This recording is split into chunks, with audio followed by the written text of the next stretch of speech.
social media is probably the quickest way that any of us get information now because it's instantaneous. I feel like social media always benefits the underdog. Social media has kind of invaded every aspect of our lives. You know, the way we communicate with each other is through social media, the way we find out news, so I feel like why wouldn't it enter the political world? For the 2016 presidential election cycle, social media has played a large role in shaping its narrative. From Americans live tweeting about the presidential debates to candidates using Snapchat to connect with its constituents, social media has risen to an unprecedented influence that have many worried, confused, and even intrigued about the following election cycle. The social media aspect can be beneficial in that a lot more people can engage with it, and it's because it's easier to use and because it's so accessible. There's a lot of individuals, especially like youth, that are now more up to date and keep up with politics through those social media apps.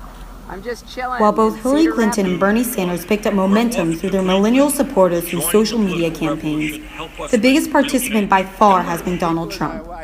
Throughout the election cycle, Trump has used Twitter to heavily criticize his opponents, which even led to a week-long Twitter war with Ted Cruz, another Republican presidential candidate, discussing and defending their wives, and another with former presidential candidate Marco Rubio about the size of their hands.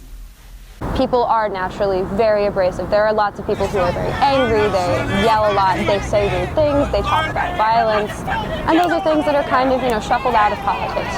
But with Trump, anything goes, and it sounds a lot more normal to everybody, and I think that's part of why it's comforting. Some of the reasons that Donald Trump is so popular is because of his Twitter profile.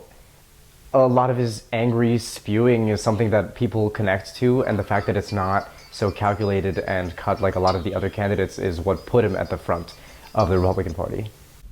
According to Burrell Associates, compared to 7.4% in the 2012 elections, candidates have allocated about 9% of their media budget this year to social media campaigns, totaling to an estimated $1 billion. However, this investment has paid off with the highest voter turnouts that both parties haven't seen for decades. I think a lot of campaigns are recognizing that, at least among youth voters, social media is playing a bigger and bigger role, as we've talked about.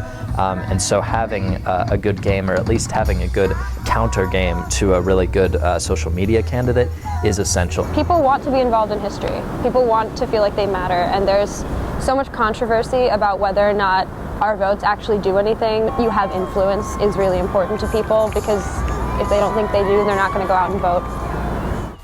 And while social media can't foresee the outcome to this unpredictable election, they do provide insight into the millennial generation, which is just what some candidates may be looking for. Even 4 years ago, you wouldn't have expected to see a socialist seriously campaigning. You wouldn't expect to see a socialist neck and neck with Hillary Rodham. That just wasn't going to happen 4 years ago.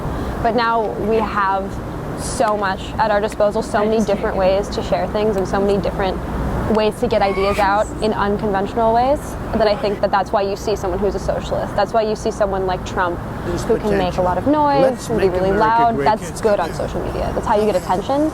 It's not how you got attention 4 years ago in politics. This is Rachel reporting for NYU.